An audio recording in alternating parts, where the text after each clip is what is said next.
Saudara-saudari yang dikasihi Tuhan, selamat pagi. Sebelum kita mendengar firman Tuhan, marilah kita berdoa.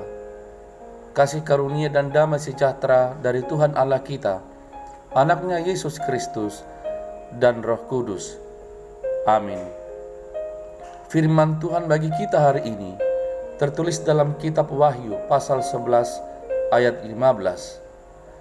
Lalu malaikat yang ketujuh meniup sangkakalanya, dan terdengarlah suara-suara nyaring di dalam surga, katanya, pemerintahan atas dunia dipegang oleh Tuhan kita, dan Dia yang diurapinya, dan Ia akan memerintah sebagai Raja sampai selama-lamanya. Demikian firman Tuhan. Saudara-saudari yang diberkati Tuhan, dalam kesaksian nubuatan ini sangat jelas bahwa sorga bukan realitas ilahi yang menyediakan kenikmatan duniawi. Sebaliknya, sorga dipahami sebagai tempat Allah yang memerintah sebagai Raja. Allah yang memerintah itu dilakukan bersama dengan Dia yang diurapi, yaitu Kristus.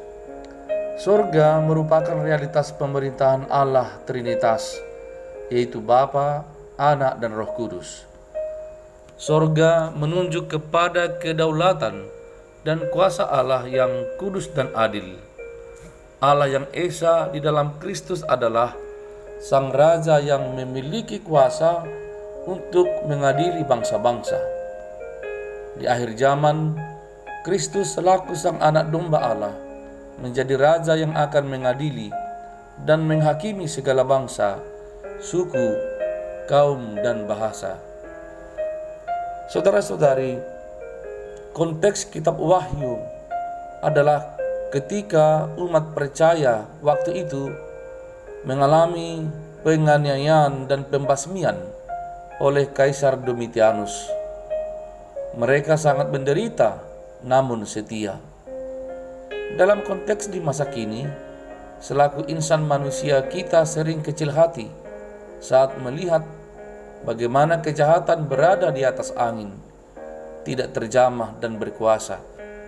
Ketidakadilan seakan berkuasa dan merajalela.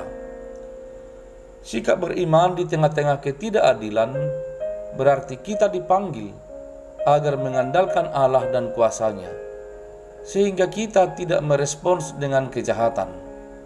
Sebaliknya, kita menyerahkan kepada kedaulatan Allah, seraya dengan hikmat-Nya, kita mencari jalan keluar, agar keadilan diperjuangkan dan diwujudkan. Tuhan Yesus berkata, "Lihat, Aku mengutus kamu seperti domba ke tengah-tengah serigala. Sebab itu hendaklah kamu cerdik seperti ular dan tulus seperti merpati." Matius 10 ayat 16. Dan di tengah-tengah ketidakadilan itu, firman Tuhan mengajar, janganlah kamu kalah terhadap kejahatan, tetapi kalahkanlah kejahatan dengan kebaikan. Roma 12 ayat 21.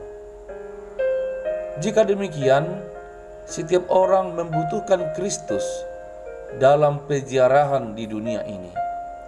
Melalui, dengan, dan di dalam Kristus, kita dipanggil menghadirkan damai sejahtera yang didasari oleh keadilan dan kebenaran.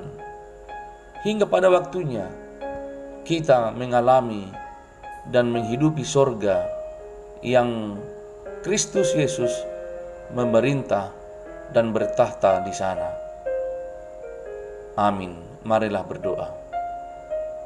Ya Tuhan kami, terima kasih pada hari ini firman-Mu memberi kami nubuatan akan penglihatan keberadaan dan eksistensi sorga, di mana Yesus Mesias diurapi menjadi Raja sampai selama-lamanya. Dan biarlah setiap orang yang percaya, yang menderita, tetap setia kepadamu. Biarlah setiap orang yang tertekan dan mengalami banyak kesulitan, tetap berpengharapan kepada Kristus yang akan bertahta dan menjadi Raja dalam kehidupan kekal. Berkatilah kami ya Tuhan, yang sedang dalam pejarahan di tengah dunia ini.